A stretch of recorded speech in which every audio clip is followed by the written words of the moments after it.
Competition हो गया reel को लेके, सब रील वाले पापा बन गए कि ऐसा वीडियो बनाए जो वायरल हो जाए, और बहुत सारा ऐसा, एक दो नहीं बहुत सारे से कंपटीशन बढ़ गया है। उन्हें वो पुराणों का ज्ञान है जिसके माध्यम से वो आपका हित चाहते हैं, तो वो बड़े, मेरे विचार से तो वो बड़े। तो जैसे अगर आप, क्योंकि अब आपने देश दुनिया देखी है, आप खुद भी कथा करते हैं, लोगों को उसमें रस आता है, खूब सुनते हैं, आपको तो सुने सुने, लेकिन अगर आपको बताना हो किसी किसी और सुन सकते जिसका ज्ञान हमें भी कम हो, हम सुनना चाहें, अगर अलग अलग तरह से ज्ञान लेना चाहें, तो कुछ उदाहरण देंगे तो नई पीढ़ी के लोग सुनेंगे उसको।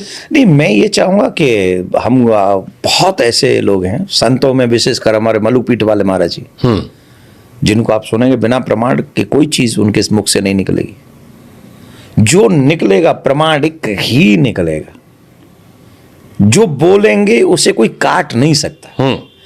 तो मैं खुद भी जब भी मेरे पास समय होता है, मैं राजेंद्र दास जी महाराज को सुनता हूं, उन्हीं को सुनता हूं, और कई हैं, अब उनके नाम एक एक के लूंगा तो लंबी लिस्ट हो जाएगी, पर मैंने जो ब्रज के महत्व को भी जानते हैं, ब्रज के रहस्य को भी जानते हैं, और पुराणों की विशेष उनको ज्ञान है, और वो प्रमाणिक चीजें जो देते हैं, हम सबको मलुकपीठ वाले महाराज जी को जब भी सुने, वो ऐसे संतों को सुनना चाहिए। हमको एक चीज तो लगता है, कम से कम उसको सुने जिसने आध्यात्मिक शिक्षा ली हो, वेद पुराणों को पढ़ा हो। हाँ, ऑफ कोर्स, अगर वो नहीं करेंगे तो आजकल क्या पता है प्रॉब्लम कहाँ आ रही है, यूट्यूब पे सुन लेते हैं, उसी को एक्सप्लेन कर देते हैं, और यूट्यूब पे किसी को भी सुन लेते हैं। ये बड़ी प्रॉब्लम है कि किसी को भी सुन लिया, अब उसने भी पढ़ा है कि नहीं वो पता नहीं है, अब बस बोल दिया कि ये कर लो आप, वो गलत है। तो जब आपने अपने आप को समर्पित किया धर्म को, तो आपने धर्म से जुड़ी कौन कौन सी पुस्तकें पढ़ी, कौन कौन सा ज्ञान लिया, थोड़ा हमारे दर्शकों को बताइए। सबसे पहले तो गुरुजी की डांट खाई, उन्होंने जो कहा वो किया।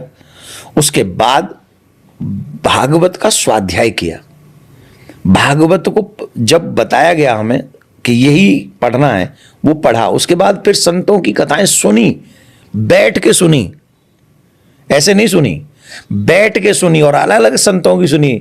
मैंने पूज्य रमेश भाई ओझा जी की कथा सुनी पंडाल में बैठ के, उनको थोड़ी पता होगा, तब थोड़ी हम देवकी नंदन था, तब तो हम नथिंग थे ना, तो उनके पंडाल में बैठ के वहां से हमने कथाएं सुनी है। बापू की, मुरारी बापू की कथाएं हमने उस समय वहां सुनी पंडाल में बैठ के। ऐसे कितने संत थे जिनकी विद्वानों की हमने कथाएं, वो सब और बचपन में सुनी है। सबसे बड़ी बात क्या थी कि बचपन में सुनने का एक लाभ होता है, आपका उस समय जो मेमोरी कार्ड जो है ना वो फुल नहीं है। बचपन का जो मेमोरी कार्ड है ना वो फुल नहीं है, सही बात है, वो अनफिल है, तो उसको फिल करना है। तो वो कार्ड में ऑलवेज, जब तक डिलीट ना कर दो, कोई और कूड़ा कचड़ा ना डाल लो, तब तक उसमें रहता है। और मेरा सौभाग्य है वो आज तक है, मेरा सौभाग्य है।